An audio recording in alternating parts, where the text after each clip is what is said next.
209 সিটের গরমে দেশের কোটি কোটি মানুষকে তার এখন আর মানুষ মনে হচ্ছে না। একটা 24-এ একটা গণ অভ্যুত্থান হয়ে গেছে, বাংলাদেশের মুক্তিযুদ্ধের পরে সবচেয়ে বড় রাজনৈতিক ঘটনা ঘটে গেছে, সেইটাকে সে 2 টাকা মূল্য দেওয়ার চেষ্টা করছে না, এবং সে ভুলে গেছে যে এই মূল্য না দেওয়ার পরিণতি হাসিনাকে কিভাবে দিতে হয়েছে। এই শব্দ বোমা ছেড়ে দিয়ে পার্লামেন্ট গরম করার মধ্য দিয়ে কিন্তু মানুষের যে চাওয়া, মজলুমের যে আর্তনাদ, সেটাকে কিন্তু আড়াল করা যাবে না। এই গণভোটের ব্যাপারটার মধ্যে আটকে থাকলে কিন্তু আপনি যেই সাংবিধানিক ক্রাইসিসের মধ্যে আমরা পড়ে গিয়েছি, সেই ক্রাইসিসের থেকে উত্তরণ ঘটানো যাবে না। কারণ গণভোটকে হালাল করতে হলে পরে এই বিদ্যমান সংবিধানকে বাতিল করে দিতে হবে, এছাড়া আর কোনো রাস্তা নাই।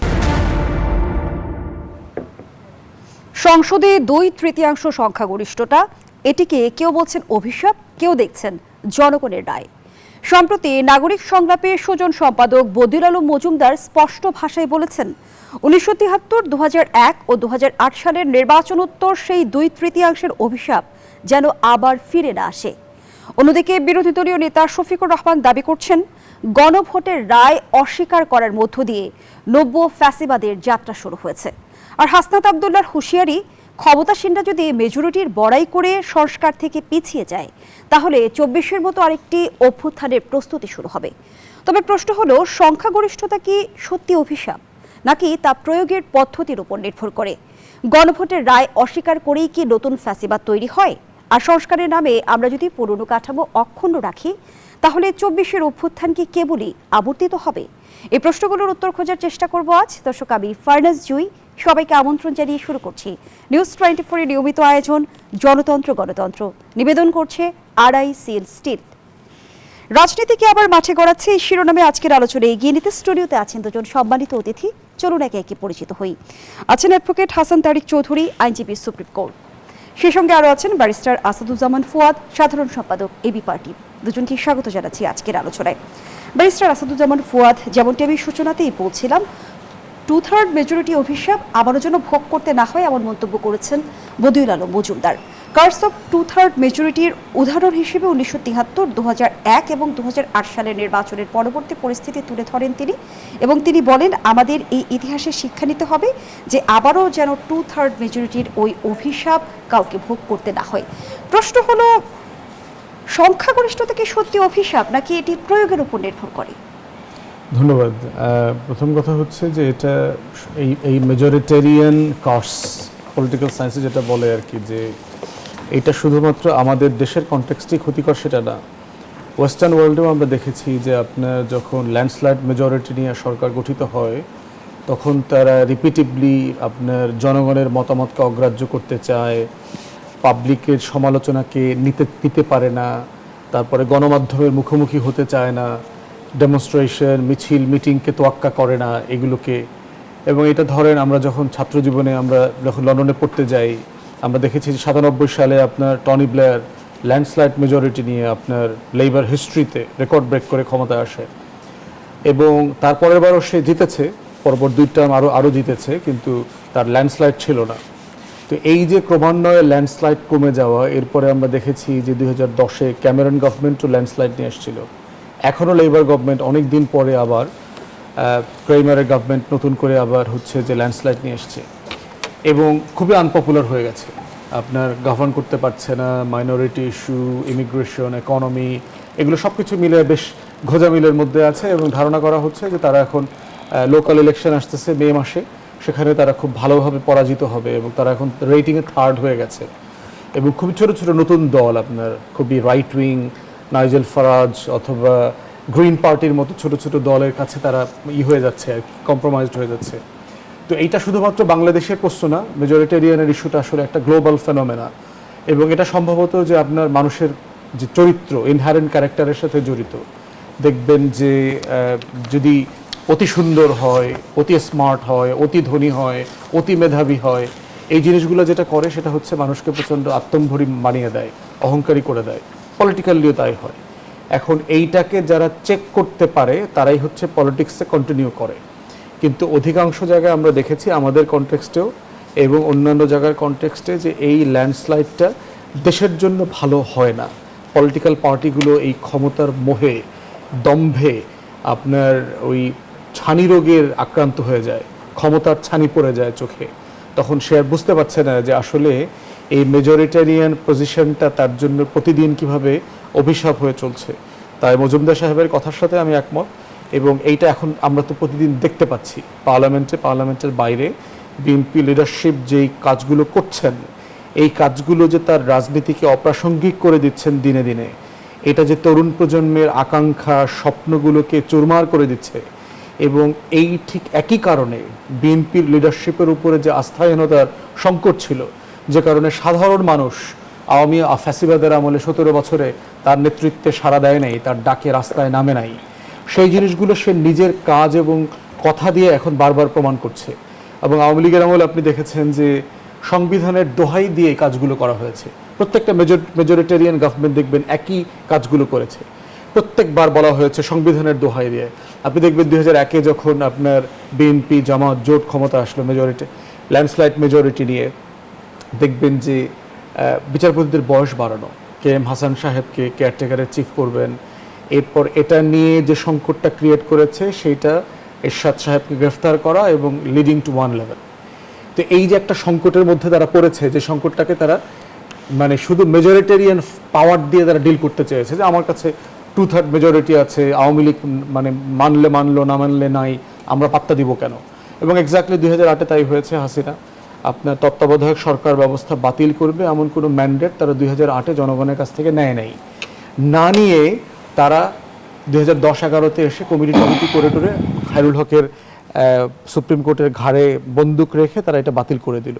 দিয়ে সিম্পলি তারা যেটা মাথায় চিন্তা করেছে, আমার এত ম্যাসিভ ল্যান্ডস্লাইড আছে যে আমার কাউকে পাত্তা দিতে হবে না, তোয়াক্কা করতে হবে না।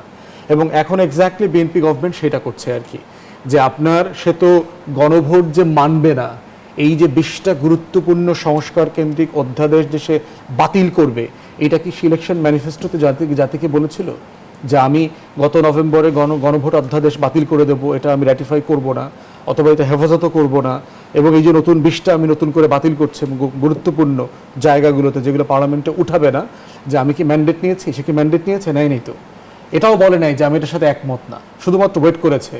যে ইতিমধ্যে আমরা দেখছি নাগরিক সমাজেও কিন্তু বিষয়গুলো নিয়ে আলোচনা হচ্ছে, বিশেষ করে বিচার বিভাগের স্বাধীনতা সংক্রান্ত অধ্যাদেশ বাতিল এবং গুম বিরোধী অধ্যাদেশ স্থগিত করাকে ভবিষ্যতের জন্য হুমকি হিসেবে দেখছেন বিশ্লেষকরা। এই বিষয়টিতে সরকারের অবস্থানকে আসলে কিভাবে মূল্যায়ন করবেন? আমলাতান্ত্রিক জটিলতা নাকি সদিচ্ছার ঘাটতি? চোখে ছানি পড়েছে, মানে ক্ষমতার ছানি পড়েছে, এছাড়া তো কোনো যৌক্তিক ন্যায্য জায়গা খুঁজে পাচ্ছি না। তবে আপনার মেডিকেল সায়েন্সে এবং সিগমন্ড ফ্রয়েডের লেখা আমরা যারা পড়েছি সাইকোলজিতে, এবং ওখানে অনেকগুলো ডিজিজের কথা বলা আছে আর কি, তো কাইন্ড অফে যেটা হয়েছে যে জুলুমের শিকার, অন্যায়ের শিকার বহুদিন যারা হয়, এই মজলুমরা কিভাবে গ্র্যাজুয়ালি জালেমে রূপান্তরিত হয়, এটার একটা সাইকোলজিক্যাল ইন্টারপ্রিটেশন আছে, ব্যাখ্যা আছে। এবং লম্বা সময় বিএনপি যেহেতু সরকারি দলের দ্বারা নিগৃহীত হয়েছে 20 বছর, তারা ইভেনচুয়ালি এই প্রসেসকে সে সেভাবে চ্যালেঞ্জ করবে, সে নিজের অজান্তি জালেম হয়ে গেছে। তো জালেমদের পরিণতি থেকে শিক্ষা নিচ্ছে কি? শিক্ষা তো নেবে না, কারণ ওই যে তার চোখে ছানি পড়ে গেছে, যে সেটা এখন দেখতে পাচ্ছে না।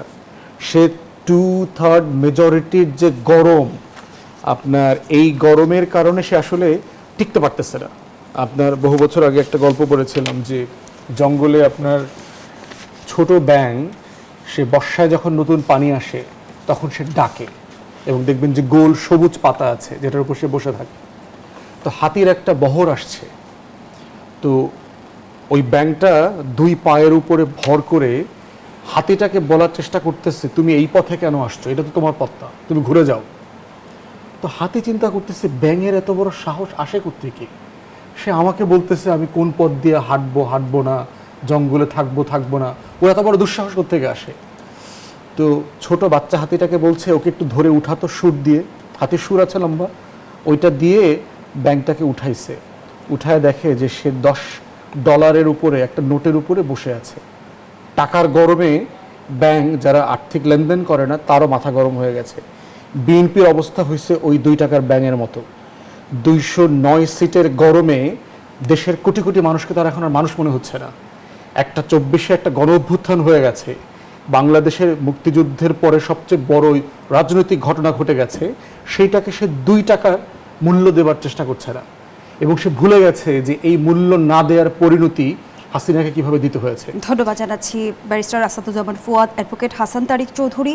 জাতীয় নাগরিক পার্টি এনসিপির দক্ষিণাঞ্চলের মুখ্য সংগঠক হাসনাত আবদুল্লাহ বলেছেন, ব্যক্তি পরিবর্তনের জন্য নয়, রাষ্ট্র কাঠামোর আমূল পরিবর্তনের জন্যই ২৪-এর গণঅভ্যুত্থান হয়েছিল। তিনি আরও বলেন, যদি সিস্টেম অক্ষুণ্ণ রাখা হয় তবে যে কোনো ব্যক্তি পরবর্তী সময়ে হাসিনা হয়ে উঠতে পারে।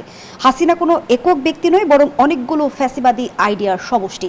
রাষ্ট্র কাঠামোর যে পরিবর্তনের কথা বলা হচ্ছে, সরকার কি সেটি বাস্তবায়নের বিষয়ে পিছপা হচ্ছে? ধন্যবাদ আপনাকে এবং আমার সহ আলোচককে শুভেচ্ছা। দেখুন, আসলে আমি একটু কোট করতে চাই আমাদের ক্ষমতাসীন দলের মাননীয় মহাসচিবকে। তিনি খ্রিস্ট সম্প্রদায়ের ইস্টার উৎসবের অনুষ্ঠানে এক বক্তৃতায় বলেছেন যে জুলাই অভ্যুত্থানের যে স্পিরিট, সেটাকে তারা অক্ষরে অক্ষরে পালন করবেন। এখন আমরা যদি ফিরে যাই জুলাই অভ্যুত্থানের স্পিরিটের কাছে, সেই স্পিরিটটা কী ছিল? স্পিরিটটা ছিল একটা স্বৈরতান্ত্রিক ফ্যাসিবাদী ব্যবস্থার বিলোপ। শুধু ব্যক্তি নয়, ব্যবস্থার কথাই কিন্তু এখানে ফোকাস হয়েছে।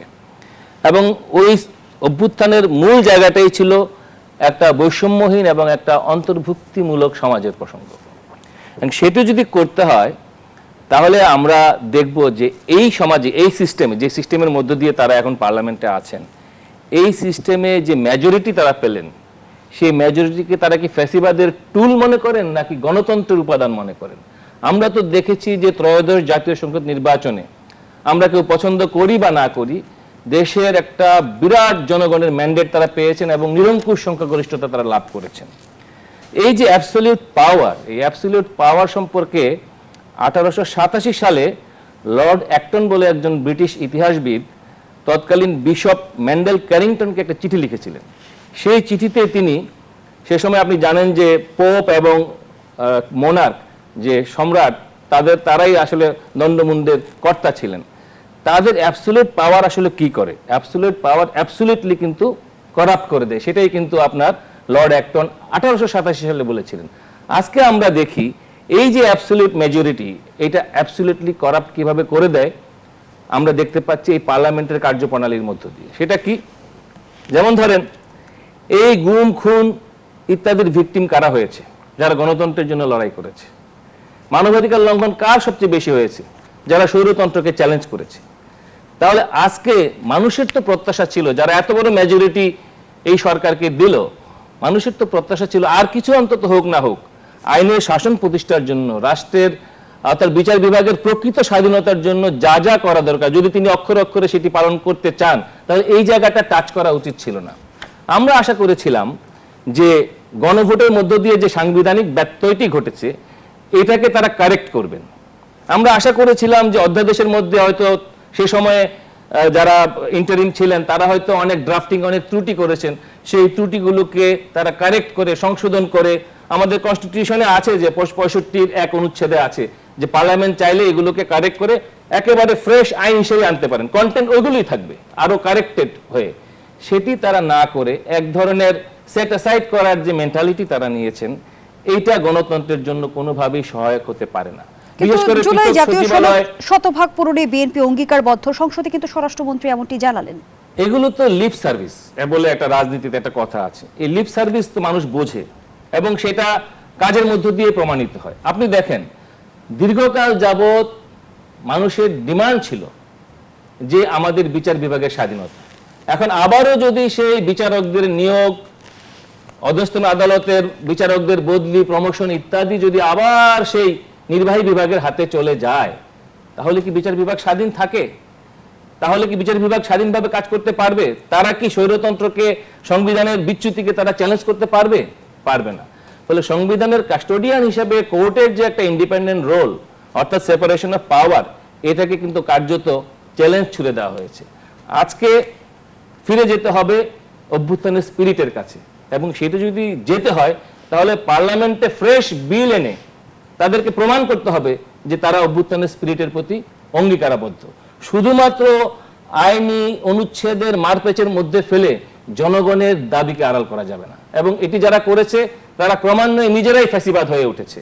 এবং এর উদাহরণ ভুরি ভুরি আছে, আমি সেটি দিতে জুলাই চাই না। স্পিরিট নিয়ে যখন বলা হচ্ছে তখন স্বরাষ্ট্রমন্ত্রী বলেছেন বিরোধী দল সংস্কার চায়, ৭১ এবং ২৪কে বরাবর করে চায়, ৭১-এর সঙ্গে কিছুরই তুলনা চলে না, ৭১-এর সংবিধান কেন ভালো লাগে না আমরা বুঝি তো, সর্বশ্রেষ্ঠ অর্জন বিজয়গাথা, কারো কারো কাছে পরাজয়ের গ্লানি। ন্যাচারালি এটা তো সবাই জানে যে ৭১-এর কৃতকর্মের জন্য জামাত ইসলাম তওবা করে নাই, এটার জন্য তারা কোনো অনুশোচনা প্রকাশ্যে তারা করে নাই, জাতির কাছে তারা ক্ষমাও চান, এটা সবাই জানে। কিন্তু যখনই তারা আবার ৭১-কে চ্যালেঞ্জ করে এবং ৭১-এর সঙ্গে সবকিছুকে বরাবর করতে চায়, তখন কিন্তু তারাই ফাঁদে পড়ে। এবং জামাত ইসলাম যদি এই ক্ষেত্রে বুদ্ধিমান হতো, তারা এই জায়গাটা প্রপারলি অ্যাড্রেস করত। এবং সবচেয়ে যে বড় জায়গা সেটা হলো আমাদের পার্লামেন্টে যেই সংবিধানটি আমরা এখনো পর্যন্ত বহাল রেখেছি এবং যার অধীনে পার্লামেন্ট বসেছে, সেই সংবিধানটাকে কতবার কাটাছেঁড়া করা হয়েছে। আমরা যদি পঞ্চদশ সংশোধনের রায়ের দিকে তাকাই, আমরা কিন্তু এক বাক্যে, আমার ধারণা আমার বিজ্ঞ সমালোচক তিনিও এক কথায় বলতে পারবেন না যে পঞ্চদশ সংশোধনী শতভাগ কারেক্ট বা শতভাগ ভুল। এর মধ্যেও কিন্তু ইতিবাচক এবং নেতিবাচক দুইটি উপাদানই আছে। আমাদের করণীয়টা কি? আমাদের করণীয়টা হলো, আমাদের চাওয়াটা হলো পার্লামেন্ট এই জায়গাটাকে একটা ব্যালেন্সের জায়গায় নিয়ে আসবে। সেই জায়গায় না গিয়ে এক ধরনের ময়দানের আলাপ, অর্থাৎ ময়দানে যে সমস্ত রাজনৈতিক রেটরিক ছেড়ে দেওয়া হয়, যেটাকে আমি শব্দবোমা বলি, এই শব্দবোমা ছেড়ে দিয়ে পার্লামেন্ট গরম করার মধ্য দিয়ে কিন্তু মানুষের যে চাওয়া, মজলুমের যে আর্তনাদ, সেটাকে কিন্তু আড়াল করা যাবে না। এবং আপনি দেখেন এই দুর্নীতি নিয়ে এত কথা, আজকের পত্রিকায় দেখেন যে শীর্ষ 20টি ঋণ খেলাপির নাম এসেছে। যদি একটা স্বাধীন দুর্নীতি দমন কমিশন থাকতো, তাহলে কি এই দুর্নীতি হতে পারতো? হতে পারতো না, কারণ সেখানে তখনও নির্বাহী বিভাগের নিয়ন্ত্রণ ছিল। আজকে যখন দুদক কমিশন নিয়ে, অধ্যাদেশ নিয়ে কথা হচ্ছে, আমরা কি পার্লামেন্টে সরকারের মুখ থেকে এই প্রসঙ্গে কোনো সুস্পষ্ট নির্দেশনা শুনতে পেয়েছি? পাইনি। সেখানেও কিন্তু সেট অ্যাসাইড করে জনগণের গণতান্ত্রিক আকাঙ্ক্ষাকে সেট অ্যাসাইড করা যায় না। এই পদ্ধতি কখনোই টিকে না। আমার ধারণা যে বিএনপির বন্ধুদের বোধোদয় হবে, তাদের চোখের ছানি সরে যাবে এবং যে জনগণ তাদেরকে এত বড় মেজরিটি দিল, সেই মেজরিটিকে তারা জনগণের আমানত হিসেবে মনে করে এটাকে গণতন্ত্রের স্বার্থে কাজে লাগাবে। হাসনাত আব্দুল্লাহ যেমনটি বলেছে, সংস্কার থেকে পিছিয়ে গেলে আরেকটি অভ্যুত্থানের প্রস্তুতি শুরু হবে। এটি কি আসলে সরকারের প্রতি আলটিমেটাম নাকি এর বাস্তব সম্ভাবনা দেখেন? দেখেন, আসলে বিরোধী দলও কিন্তু এক অর্থে লিপ সার্ভিসই দিয়ে যাচ্ছে। সেটা হলো এই যে তারা একটা ডেডলকের মধ্যে আটকে গিয়েছে, সেটা হলো গণভোট। এই গণভোটের ব্যাপারটার মধ্যে আটকে থাকলে কিন্তু আপনি যেই সাংবিধানিক ক্রাইসিসের মধ্যে আমরা পড়ে গিয়েছি, সেই ক্রাইসিসের থেকে উত্তরণ ঘটানো যাবে না। কারণ গণভোটকে হালাল করতে হলে পরে এই বিদ্যমান সংবিধানকে বাতিল করে দিতে হবে, এছাড়া আর কোনো রাস্তা নেই। কারণ এই সংবিধান 142 অনুচ্ছেদ কোনোভাবেই আপনাকে অ্যালাউ করবে না এই গণভোটকে স্বীকৃতি দিতে। যেই ভুলটা ধরেন যারা আন্দোলনকারীরা সে সময় যারা বলেছিল একটি বিপ্লবী রাষ্ট্র, বিপ্লবী সংবিধান, সেটি যেহেতু হয়নি, আপনাকে এই সংবিধান ধরেই এগোতে হবে। এবং সংবিধান পুনর্লিখনের যে আওয়াজটা দেওয়া হচ্ছে, এটা কিন্তু আসলে সমাধানের আলাপ না, এটা হলো সংকটকে আরো দীর্ঘায়িত করার। সুতরাং আজকে মানুষের এই আমানত, মানুষের এই রায়, এটাকে একটা নিয়মতান্ত্রিক জায়গায়, অর্থাৎ কনস্টিটিউশনাল ডেমোক্রেটিক প্র্যাকটিসের জায়গায় আনতে হলে পরে আমাদেরকে পার্লামেন্টের মেম্বারদেরকে গঠনমূলক জায়গায় যেতে হবে। ফলে যে আলটিমেটামের কথা বলা হচ্ছে, আবারও সেই রাজপথ গরম, আবারও সেই হরতাল, আবারও সেই মানুষ হত্যা, এই দুষ্ট চক্রে সাধারণ মানুষ আর ক্লান্ত হতে চায় না, মানুষ সামনের দিকে এগোতে চায়। ধন্যবাদ জানাচ্ছি অ্যাডভোকেট হাসান তারিক চৌধুরী। ব্যারিস্টার আসাদুজ্জামান ফুয়াদ, যেমনটি বিরোধী দলীয় নেতা ডাক্তার শফিকুর রহমান বলেছেন, আমরা চাই না বাংলাদেশে আবার ফ্যাসিবাদ কায়েম হোক, সংসদ মানুক আর না মানুক গণভোটের রায় আমরা বাস্তবায়ন করব। জানতে চাই যে সংসদকে পাশ কাটিয়ে গণভোটের রায় বাস্তবায়ন সম্ভব হবে কি? দেখেন, কিন্তু সংসদের কার্যকারিতাই অবসলিট হয়ে যাবে। কারণ যেই প্রসেসের মধ্য দিয়ে গণভোট হয়েছে এবং যেই প্রসেসের মধ্য দিয়ে সংসদ নির্বাচন হয়েছে, দুটার সোর্স, সিড, বীজ এক জায়গাতে, এবং আপনি যদি একটাকে অকার্যকর করে দেন তাহলে অন্যটাও অকার্যকর হয়ে যাবে। এবং বিএনপি বাই ডিফল্ট যেটা করতেছে, সে গণভোটকে, জুলাই সনদকে আন্ডারমাইন করতে গিয়ে সে তার নিজের অস্তিত্বকে আন্ডারমাইন করছে। যারা খুব বেশি 72-এর সংবিধান পূজার কথা বলছে, তারা 26শে মার্চ শেখ মুজিবকে স্বাধীনতার ঘোষক বলে ফুল দিতে গেল না কেন 32 নম্বরে? এখনও তো আমাদের এই সংবিধানে লেখা আছে স্বাধীনতার ঘোষক শেখ মুজিব। তাহলে তার ছবি কেন টানাচ্ছে না? প্রধানমন্ত্রী থেকে শুরু করে সবার অফিসে তো শেখ মুজিবের ছবি টানানোর কথা আইনে তো বলে দেওয়া আছে, সেটা টানাচ্ছে না কেন? তাহলে আপনি কি আসলে সংবিধান মানছেন? আপনি কি আসলে বাঙালি জাতীয়তাবাদে বিশ্বাস করেন? করেন না তো। আপনি কি আসলে বিএনপি কি সেকুলারিজমে বিশ্বাস করে তার রাষ্ট্র পরিচালনার মূলনীতি হিসাবে? সে করে না তো। সে কি সমাজতন্ত্রে বিশ্বাস করে? করে না তো। তাহলে সে যেগুলো করছে না, কিন্তু এগুলোকে সে বাতিল করতেও চাচ্ছে না, কারণ সে ৭২-এর সংবিধানের ফ্রেমের বাইরে যাবে না। কিন্তু আবার বলছে সে তার ৫ম সংশোধনী ফিরায় নিয়ে আসবে। কিভাবে আনবে? তারেক ভাই কারেক্টলি পয়েন্ট আউট করছেন, বেসিক ফিচারের প্রবলেম আছে তো। আওয়ামী কোর্টের লিগাল জুরিসপ্রুডেন্স ডেভেলপ করেছে তো। তাহলে সংকট ঘনীভূত হতে পারে, এই জন্য আপনি সংবিধানে হাত দিবেন না, এই যুক্তিটা আসলে ফ্লড আর্গুমেন্ট আমার কাছে। বরং হচ্ছে বাংলাদেশের জনগণ গণ অভ্যুত্থানের ম্যান্ডেট দিয়েছে, রেফারেন্ডামের ম্যান্ডেট দিয়েছে, জুলাই সহ পলিটিক্যাল পার্টিগুলো সাইন করেছে, এবং সংসদে গণ অভ্যুত্থানের পক্ষের রাজনৈতিক দলগুলো সবাই মিলে আছে, পক্ষে এবং বিপক্ষে। তারা মিলেই এই কাজটা করা সম্ভব, এবং এটার জন্যই কমিশনে আমরা রাজি হয়েছিলাম যে এই সংসদই ৬ মাসের জন্য সংবিধান সংস্কার সভা হিসাবে রোল প্লে করবে, duality of role.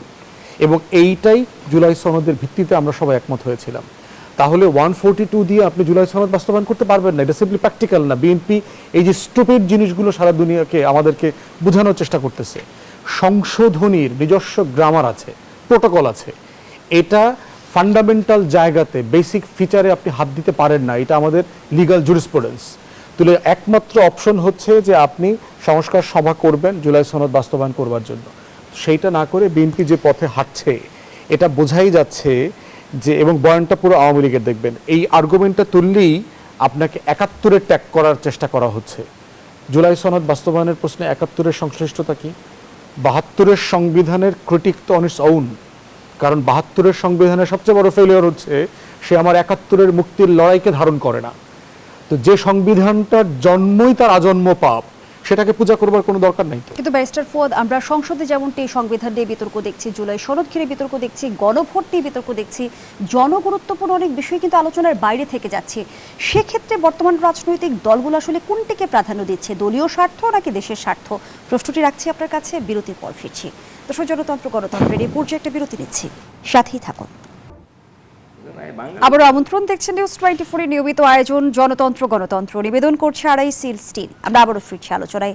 Barrister Fuad, যে প্রশ্নটি রেখে বিরতিতে গিয়েছিলাম, আমরা সংসদে বর্তমান সময়ে জুলাই সনদ কেন্দ্রিক বিতর্ক দেখছি, সংবিধান কেন্দ্রিক বিতর্ক দেখছি, এবং গণভোট নিয়েও বিতর্ক আছে। কিন্তু এরই মাঝে জনগুরুত্বপূর্ণ অনেক বিষয় কিন্তু আলোচনার বাইরে থেকে যাচ্ছে। প্রশ্ন রাখতে চাই, সরকার কিংবা বিরোধী দল তারা আসলে কোন স্বার্থকে প্রাধান্য দিচ্ছে, দলীয় স্বার্থ নাকি রাষ্ট্রের স্বার্থ? অন্যান্য বিষয় যে সংসদে একেবারে আলোচনা হচ্ছে না তা না, বাট আপনি কারেক্টলি বলছেন যে যেই মাত্রার গুরুত্ব দিয়ে এগুলো কথা বলা যেত সেটা হচ্ছে না, এবং এটার কারণ যে স্কয়ারলি হচ্ছে বিএনপি সরকার। কারণ হচ্ছে সে একটা সম্মত জিনিস, সবাই একমত হয়েছে এমন একটা জিনিস, একটা সেটেল পলিটিক্যাল রিয়ালিটিকে সে আনসেটেল করে দিচ্ছে। এবং আনসেটেল করে দিয়ে যেটা হচ্ছে, যে কাজটা আমার করা দরকার ছিল না, আমার পানি পরিষ্কার ছিল, আপনি ওইখানে গাধাকে পাঠাইলেন, সে পানিটা ঘোলা করে দিল, এখন সবাই মিলে আবার পরিষ্কার পানি খুঁজে বেড়াচ্ছি। সেরকম একটা আনসেটেল রিয়েলিটি সে ক্রিয়েট করেছে সংসদে এবং সংসদের বাইরে, এবং এর জন্য সে স্কয়ারলি রেসপন্সিবল। এই জন্য যেটা হচ্ছে যে হামের নামে যে আমার শিশুরা মারা যাচ্ছে সারা বাংলাদেশে, ভ্যাকসিনেশন হয় নাই, 2টা সাকসেসিভ গভর্নমেন্ট এই কাজগুলো করেছে, টেন্ডার ফেল করেছে, ইউনাইটেড নেশনস WHO থেকে যে আপনার ভ্যাকসিনেশন অ্যাপ্রুভ করে আনবার কথা সেগুলো হয় নাই, বলছে আমরা ফান্ডিং পাই নাই। আসলে কি সত্য? এগুলো তো আলোচনা হওয়ার দরকার ছিল। আমার প্রায় 300 লোক ঈদের ছুটিতে মারা গেল, আমার গণপরিবহনের নামে যে অরাজকতা চলছে সেটা আমি হ্যান্ডেল করতে পারছি না, অর্থনীতির অবস্থা খুবই বেহাল। অর্থমন্ত্রী যে লেভেলের আপনার হুঁশিয়ারি দিয়েছেন, সেখানে একটা সরকার তৃতীয় বিশ্বের দেশে পড়ে যাওয়ার মতো রিয়েলিটি তৈরি হয়ে আছে। তারপরে প্রশাসক নিয়োগ দিয়েছে, বিএনপির ম্যানিফেস্টোতে বলা ছিল, 31 দফাতে বলা ছিল যে সে এইভাবে দলীয় লোকদেরকে প্রশাসক নিয়োগ দেবে না, সে নির্বাচনে চলে যাবে। তো এই যে একের পর ইস্যু সে তৈরি করছে, তার প্রত্যেকটা নিয়ে সিরিয়াসলি তর্ক বিতর্ক হওয়ার প্রয়োজন ছিল আমাদের পার্লামেন্টে। কিন্তু এখন জুলাই সনদের যে ডেডলক বিএনপি ক্রিয়েট করেছে, এবং যেভাবে জুলাই সনদের বিপক্ষে, 24-এর বিপক্ষে, এবং সে একটা আওয়ামী ধারা রাজনীতি করবার চেষ্টা করছে, দিল্লিকে খুশি করবার জন্য, আওয়ামী লীগকে অ্যাবজর্ভ করবার জন্য, এবং তার যে পেটি বুর্জোয়া প্লান্ডারার ক্লাস আছে এই ক্লাউনদেরকে আপনার প্যাট্রোনাইজ রিহ্যাবিলিটেট করবার জন্য। তো সেই জায়গাতে মনে হচ্ছে সার্টেনলি এটার জন্য দায় তাদের পুরোটা, এবং এটার জন্য তাকে খেসারত দিতে হবে। কারণ এটা আমরা 72 সালে 73 সালে বাস করছি না যে আপনি গণকণ্ঠ আর হক কথা পত্রিকা প্রেস থেকে শেখ মুজিব লোক পাঠায়া যেভাবে আইনা পড়ায় ফেলছে সেই জমানাতে আমরা নাই। আপনি জুলাই সনদ নিয়ে দুষ্টামি করবেন, দেশের প্রত্যেকটা মানুষের, সচেতন মানুষের হাতে ফোন আছে, প্রতিদিন দেখছে কি হচ্ছে না হচ্ছে। আপনি যে দুষ্টামিগুলো প্রতিদিন এক্সপোজ করছেন এবং আপনার ফেক আর্গুমেন্টগুলো কন্ট্রাডিকশন সহকারে ভিডিওতে আসছে, যে গত বছর আপনি এই বিষয়ে একই কথা বলেছিলেন কিন্তু এখন পাল্টায় ফেললেন কেন, এখন আপনি মানে ভিন্ন কথায় বক্তব্যে আসছেন কেন। তো এই যে দুই রকম কন্ট্রাডিকশনস জনগণ দেখতে পাচ্ছে with a very fresh memory with Awami League. Awami লীগের বিদায় ঘণ্টার চিত্রটা কিন্তু আমাদের খুব ফ্রেশ। তারপরে 2 মাস পরে জুলাই আসতেছে, আপনি দেখবেন জুলাইয়ের প্রত্যেক দিন সেই তরুণরা আবার এই পুরাতন মেমোরি, ভিডিও, মিছিল, মিটিং, গণ অভ্যুত্থানের ভাইবে চলে যাবে। তখন বিএনপি আরও বেশি প্রচণ্ড প্রেসারে পড়বে উইথ দ্য টাইম, যেখানে বাজেট পাশ হওয়ার প্রশ্ন আসছে। অতএব বিএনপির জন্য কামিং উইকস এন্ড মান্থস খুবই ক্রিটিক্যাল জায়গাতে আসছে। এবং এটা দুই হাতের কামাই মনে হচ্ছে। রাখতেই চাই, এনসিপির মুখপাত্র যেমনটি বলেছেন, বিগত সময়ে আমরা ফ্যাসিবাদ দেখেছি আর এখন বর্তমান সরকারের মধ্যে স্বৈরাচারের সকল লক্ষণ ফুটে উঠেছে। অতীতের ট্রমা থেকেই কি সরকারের উপর আস্থা রাখতে পারছে না বিরোধী দল? না, ট্রমার প্রশ্ন না তো, অ্যাকশন। মানে বিএনপি প্রত্যেকদিন যেটা করছে, মানে আপনি দেখেন যে তেল, জ্বালানি সংকট, সকল জ্বালানি সংকট, কেয়ারটেক ইন্টারিম অ্যাডমিনিস্ট্রেশনের যে পরিমাণ পারচেজ করা ছিল, আর আমরা তো তেল এবং অকটেন, পেট্রোলিয়াম যেটা আছে, এটা তো আমরা বাই ডিফল্ট পাই, বাই প্রোডাক্ট হিসাবে গ্যাস থেকে পাই, ক্রুড অয়েল থেকে পাই, আমাদের এটা ইম্পোর্ট করতে হয় না, কিনতে হয় না। সরকার বলছে আমার সাফিসিয়েন্ট মজুদ আছে, সরকার বলছে আমার সাপ্লাই চেনে কোনো গ্যাপ নাই, সরকার বলছে ফিলিং স্টেশনে সাফিসিয়েন্ট পেট্রোল অকটেন দেওয়া হচ্ছে, তাহলে লাইন কেন? তাহলে নিশ্চয়ই কোনো না কোনো জায়গাতে এখানে গভর্নেন্সের প্রবলেম আছে। এইটা হচ্ছে পলিটিক্যাল ইনভেস্টমেন্ট যারা করেছে এই সরকারের পিছনে হাজার হাজার কোটি টাকা, সেই বিনিয়োগকারীদেরকে, সেই পলিটিক্যাল ক্লাউনদেরকে নতুন করে পুনর্বাসন করবার চেষ্টা। হাজার হাজার কোটি টাকা ইতিমধ্যে মার্কেট থেকে উঠে গেছে, কিন্তু সরকার দেখবেন দাম বাড়াচ্ছেও না, কমাচ্ছেও না। যে কোনো একটা করতে হবে, এদের হচ্ছে আপনি দাম বাড়ায় দিবেন, মনোপলিটাকে স্প্রেড করে দেবেন, সবাই যেন এটার অংশীজন হয়, অথবা সিম্পলি কমায় ফেলবেন। কমায় ফেললে যেটা হবে, যিনি মজুত করেছিলেন তিনি ইমিডিয়েটলি দেখবেন যে আমার প্রজেক্টেড প্রাইস থেকে আমার প্রফিট, সারপ্লাস ভ্যালু আসবে না এখান থেকে। অতএব সে কোনোটা সে করছে না, কিন্তু আবার সংকটটা রয়ে গেছে। তাহলে এইটা সিম্পলি পুরাতন ট্রমার বিষয় না, বিষয় হচ্ছে বিএনপির প্রত্যেক দিনকার 2 হাতের কামাই। সে এত মানে ট্রান্সপারেন্টলি জাতির সামনে তুলে ধরছে তার ইনক্যাপাসিটি, তার অদক্ষতা, তার অযোগ্যতা, এবং ইকুয়ালি জুলাই সনদ নিয়ে তার বাটপারি। এটার কারণে তো মানুষের ভিতরে ক্ষোভ তৈরি হচ্ছে। ধন্যবাদ জানাচ্ছি ব্যারিস্টার ফুয়াদ। অ্যাডভোকেট হাসান তারিক চৌধুরী, অতীতে সংসদে আমরা দেখেছি যে একটা শক্তিশালী বিরোধী দলের অনুপস্থিতি কিভাবে একটা সরকারকে স্বৈরাচারী করে তোলে কিংবা একনায়কতান্ত্রিক পথের দিকে ধাবিত করে, কিন্তু বর্তমান সময়ে বিরোধী দলের ভূমিকা নিয়ে যদি জানতে চাই, আমরা দেখছি যে সরকারের 2 মাস বয়স এখনো পূর্ণ হয়নি, কিন্তু বিরোধী দল ইতিমধ্যে আন্দোলনে নেমেছে, সংসদে 2বার ওয়াকআউট করেছে, এবং এই যে আলটিমেটাম সরকারকে একের পর এক, সেটাকে আসলে গণতান্ত্রিক প্রক্রিয়াকে শক্তিশালী করছে না দুর্বল করছে? আগের বিরোধী দল আর এখনকার বিরোধী দলের মধ্যে একটা মৌলিক এবং গুণগত পার্থক্য আছে। আগে যারা বিরোধী দল ছিলেন ডমিনেন্টলি, তারা এই রাষ্ট্রের অস্তিত্বটাকে স্বীকার করতেন এবং মুক্তিযুদ্ধের তারা ছিলেন স্টেক হোল্ডার। এখনকার যে প্রধান বিরোধী দল, তারা এই রাষ্ট্রের জন্মে খুশি ছিল না, এবং যে কারণে আমরা দেখি যে সংসদের শুরুতেই জাতীয় সঙ্গীতকে তারা সম্মান দেখায়নি, এবং তারা পরে বলেছে তারা শুনতে পায়নি, যদিও গোটা জাতি সেটা দেখতে পেয়েছে, শুনতে পেয়েছে। এবং এইটার জন্য দেখেন বিএনপির পক্ষ থেকে কোনো কন্ডেমনেশন হয় নাই, তারা কোনো নিন্দাও করে নাই। অর্থাৎ বিএনপি তার ব্যর্থতার মধ্য দিয়ে প্রকারান্তরে জামাতে ইসলামের পেটে ঢুকে গিয়েছে, এবং এটার ফায়দা জামাতে ইসলাম নেবে, এটাই খুব স্বাভাবিক, কারণ তারা বিরোধী দলে আছে। একটা বিরোধী দল সংসদের ভেতরে বাইরে সরব থাকবে, এটা খুব অস্বাভাবিক ব্যাপার না, তারা দুটোই তারা করবে। কিন্তু সরকারি দলের দায়িত্বটা কি? সরকারি দলের দায়িত্বটা হলো সেটাকে, প্রবলেমটাকে অ্যাড্রেস করা। দুঃখের বিষয় হলো যে বৈষম্যহীন বাংলাদেশের কথা বলে অভ্যুত্থানটি হয়েছিল, যে মজলুম মানুষ, যারা মেহনতি মানুষ, তাদের আলাপটা কিন্তু পার্লামেন্টে নাই। আমরা খুশি হতাম যদি পার্লামেন্ট বলতো, গভর্নমেন্টের পক্ষ থেকে বিল আনা হতো যে এই দেশে আমরা ইনসাফ কায়েমের জন্য ঋণ খেলাপিদের বিপরীতে আমরা এমন একটা সুদ নীতি কায়েম করব, এমন একটা ট্যাক্স নীতি কায়েম করব যেটার বেনিফিশিয়ারি হবে সাধারণ মানুষ। সেই আলাপটা কিন্তু পার্লামেন্টে অর্থমন্ত্রীর মুখ দিয়ে অদ্যাবধি বের হয় নাই। আমরা কখনো শুনি নাই যে তারা এটা বলেছেন যে আমরা দ্রব্যমূল্যের সিন্ডিকেটটাকে ভেঙে দেওয়ার জন্য আমরা 31 দফায় এইটা করেছি, নাই। এখন একের পর এক যখন গভর্নমেন্ট মানুষের বৈষম্যহীন সমাজের আকাঙ্ক্ষাকে যখন পদদলিত করবে, ন্যাচারালি এটার একটা ক্ষোভ জনগণের মধ্যে থাকবে এবং সেটাকে ক্যাপিটাল করবে বিরোধী দল। এটা তো খুব সহজ রাজনৈতিক ব্যাকরণ। এই ব্যাকরণেই কিন্তু আজকে বিএনপিকে বিপদে ফেলে দিয়েছে। এবং আমি সবচেয়ে অন্তত খুশি হব এই জায়গায় যে মানুষ এতদিন পরে ভোট দিয়ে একটা পার্লামেন্ট পেয়েছে, ভোটের অধিকার মোটা দাগে ফেরত পেয়েছে। তারা যদি তাদের আকাঙ্ক্ষাটা সরকারি দলের আচরণের মধ্য দিয়ে দেখতে পেত, কিন্তু আমরা কি দেখি? আপনি দেখেন সারা দেশের বিভিন্ন বারগুলোতে যেখানে বিচারালয়ে আইনজীবীরা প্র্যাকটিস করে, আমি একজন পেশাদার আইনজীবী হিসেবে বলতে পারি, আদালত প্রাঙ্গণে কিন্তু আমরা সেই আইনের শাসন দেখি না, সেই সুবিচারের পরিবেশ দেখি না। সেখানেও কিন্তু এক ধরনের মবতন্ত্র চলছে। বিভিন্ন বারের নির্বাচনগুলো বিএনপির আইনজীবী সংগঠন একতরফাভাবে দখল করে নিচ্ছে, অন্য কাউকে করতে দিচ্ছে না। বহু উদাহরণ আছে। এই যে তাদের যে একদলীয় আচরণ, স্বৈরতান্ত্রিক আচরণ, এর শক্তিটা কোথায়, এর গোড়াটা কোথায়? এই গোড়াটা হলো পার্লামেন্টের ভাষা। পার্লামেন্টে সেই স্বৈরতান্ত্রিক ভাষাটা কিন্তু আমরা দেখতে পাই। কিভাবে? যখন ওই 20টি অধ্যাদেশকে যখন সেট অ্যাসাইড করে দেওয়া হয়। আমরা কিভাবে দেখতে পাই? যখন বিদেশিদের সাথে গোলামি চুক্তি করা হয়, সেই চুক্তি সম্পর্কে যখন পার্লামেন্টে কিছু বলা হয়, অথচ রাজপথে কিন্তু ওই গোলামি চুক্তির বিরুদ্ধে প্রতিদিন আন্দোলন চলছে।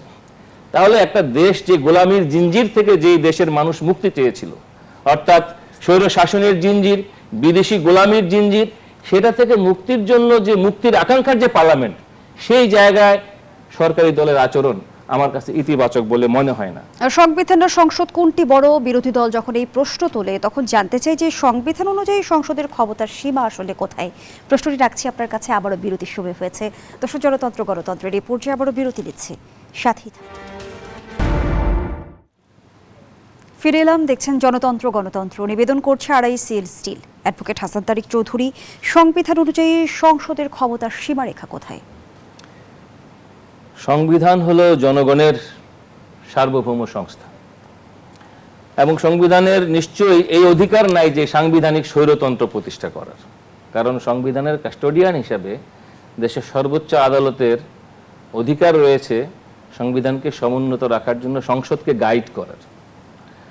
কিন্তু আমরা কি দেখি, যেটা আগে আলোচনায় চলে এসেছে, যে নিরঙ্কুশ সংখ্যাগরিষ্ঠতার নামে বারবার এক ধরনের সংসদীয় স্বৈরতন্ত্র কায়েম হয়েছে এবং যখনই সেটা হয়েছে তখন কিন্তু কার্যত সংসদ জনগণের সামনে ঠুটু জগন্নাথে পরিণত হয়ে যায়, যেটা আমরা আগেও দেখেছি।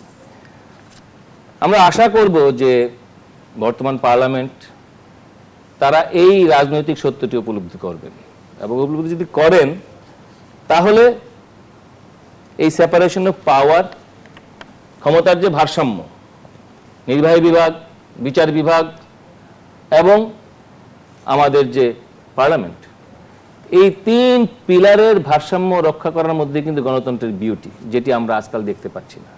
সব জায়গায় দলীয়করণ। এই দলীয়করণের ভূত যেমন সকল স্বৈরাচারের ছিল, আজও আপনি দেখবেন কি অ্যাটর্নি সার্ভিস, কি সরকারি পদায়ন, কি সিটি কর্পোরেশন, সব জায়গায় দেখবেন মাইম্যান।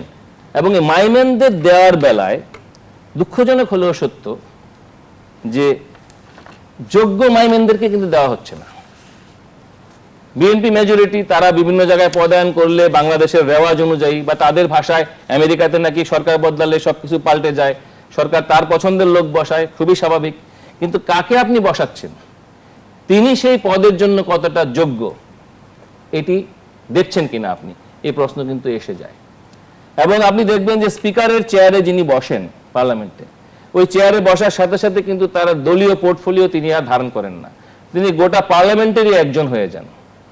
একই রকম ভাবে এরকম রাষ্ট্রের যত সাংবিধানিক পদ আছে, সেই পদে কি সেই রকম নিরপেক্ষতা সম্পন্ন লোকগুলোকে পদায়ন করা হচ্ছে? ফলে কোন জায়গাটা শক্তিশালী, এটা কিন্তু এই প্রয়োগের মধ্য দিয়ে আমরা বুঝতে পারি। সবচেয়ে শক্তিশালী হলো জনগণ, এবং এটা আমাদের কনস্টিটিউশনের আর্টিকেল 7-এ এটা কিন্তু খুব সুস্পষ্ট করে বলা আছে। আর্টিকেল 7-কে যদি পার্লামেন্টারিয়ানরা পাত্তা না দেন, মানুষ কোথায় যাবে? মানুষ রাজপথে যাবে, এবং রাজপথ কিসের জন্ম দেয়? যেটা আমরা 24-এ দেখতে পেয়েছি। ফলে আজকে বাংলাদেশের মানুষ গণতন্ত্রের প্রশ্নে, একটা বৈষম্যহীন সমাজের প্রশ্নে এবং একটা অন্তর্ভুক্তিমূলক সমাজের প্রশ্নে, যেটা অভ্যুত্থানের আকাঙ্ক্ষা ছিল, যে সন্ধিক্ষণে দাঁড়িয়েছে, এটাকে অ্যাড্রেস করতে হবে। আপনি দেখেন নারীদের বেলায় আমার বিজ্ঞ সমালোচক ওনারা যে জোটে আছেন, সেই জোটের যে প্রধান দল, তারা তো নারীদের ব্যাপারে এত কঠোর যে তারা তাদেরকে ঘরেই পাঠিয়ে দিবেন। ৭১-এর ব্যাপারে তাদের কোনো কথা নেই। আপনি দেখেন যে কথায় কথায় উঠে এসেছে ৭২-এর সংবিধান। ৭২-এর সংবিধান আমাদের মুক্তিযুদ্ধের অবদান, কিন্তু এই ৭২-এর জায়গায় কি আওয়ামী লীগ ছিল? আমি যদি প্রশ্ন করি, শেখ হাসিনা সরকার কিভাবে ৭২-এর নামে ধর্মনিরপেক্ষতা এবং রাষ্ট্রধর্ম একই সঙ্গে রাখতে পারে? তিনি কি ধর্মনিরপেক্ষতার প্রতি অনুগত ছিলেন নাকি রাষ্ট্রধর্মের প্রতি অনুগত ছিলেন? এই প্রশ্নের উত্তর কে দেবে? একই ঘটনা আজকে যে জাতীয়তাবাদের প্রসঙ্গ, আজকে যে ধর্মনিরপেক্ষতার প্রসঙ্গ, আমি যদি আজকে বিএনপির এমপিদেরকে প্রশ্ন করি, আমাকে বোঝান তো যে ধর্মনিরপেক্ষতা কেন গণতন্ত্রের জন্য ক্ষতিকর। আমাকে 4 পৃষ্ঠা লেখে বুঝান যে ধর্মনিরপেক্ষতা থাকলে, অর্থাৎ ধর্ম যার যার, রাষ্ট্র সবার, এই কথা যদি ভারতে প্রচলিত হয় এবং ভারত যদি হিন্দুকে রাষ্ট্রধর্ম করতে যায়, আমরা কি বিরোধিতা করব না? তাহলে একই ঘটনা তো এখানেও প্রযোজ্য। তাহলে আমাকে বোঝান যে গণতন্ত্রের জন্য কেন ক্ষতিকর ধর্মনিরপেক্ষতা। এই জায়গাগুলো ফয়সালা না করেই কিন্তু এক ধরনের ভাওতাবাজি বিভিন্ন সময়ে বিভিন্ন সরকার করেছে, যেটা হাসিনা করেছে, সেই একই জিনিস এখনো হচ্ছে। ধন্যবাদ জানাচ্ছি ব্যারিস্টার ফুয়াদ। যেহেতু বলা হয় বাংলাদেশের সংসদ ব্রিটিশ পার্লামেন্টের মতো সার্বভৌম নয়, সেখানে প্রশ্ন আসে যে সংসদ কি সংবিধানের ঊর্ধ্বে নাকি সংবিধানের অধীনে পরিচালিত? দেখেন যে এটাকে মানে একটা উপরে অথবা নিচে এই ভার্টিক্যাল ম্যানুভার এখানে করার সুযোগ নাই এবং এটা প্রয়োজন নাই। এটা হচ্ছে যে প্রশ্নটা এরকম যে কলা বেশি মিষ্টি না আঙ্গুর বেশি মিষ্টি, না 2 মাস পরে যে আম উঠবে সেই ল্যাংড়া ফজলি বেশি মিষ্টি, সবগুলো ফলই মিষ্টি। তার মানে এখানে কম্প্যারিজনটা যৌক্তিক না। যৌক্তিক না। যৌক্তিক হচ্ছে কোন জায়গাটা, সেটা হচ্ছে আর্টিকেল 7 কারেক্টলি তারেক ভাই পয়েন্ট আউট করেছেন যে উইল অফ দ্য পিপল, যে জনগণের অভিপ্রায়টা কি, ইচ্ছাটা কি, আকাঙ্ক্ষাটা কি, স্বপ্নটা কি, এইটাকে আপনি রিফ্লেক্ট করছেন কিনা। সেই রিফ্লেকশনের জায়গা কি, যে রিফ্লেকশনের একটা ভাষা থাকতে হবে। রিফ্লেকশন মানে এটা না জনগণ মিলে বললাম যে এটা ভাঙা ফেলো, ওইটা কাইটা ফেলো, ব্যাপারটা এরকম না। যে এই জনগণের অভিপ্রায়ের একটা সুনির্দিষ্ট একটা প্রসেস মেকানিজম থাকতে হবে। এই টুলসগুলো কি, এই জনগণের অভিপ্রায়কে বোঝার এই টুলসগুলো হচ্ছে পার্লামেন্ট। এই টুলসগুলোর লিখিত ভাষণটা হচ্ছে কনস্টিটিউশন, যে জনগণ আসলে কেমন রাষ্ট্র চায়, কেমন দেশ দেখতে চায়, কেমন অধিকারের কাঠামো তৈরি করতে চায়, কেমন আপনার বিচার বিভাগ চায়, কেমন পার্লামেন্ট দেখতে চায়। এই অভিপ্রায়গুলো হচ্ছে সংবিধানে লেখা আছে। কিভাবে লেখা হয়েছে?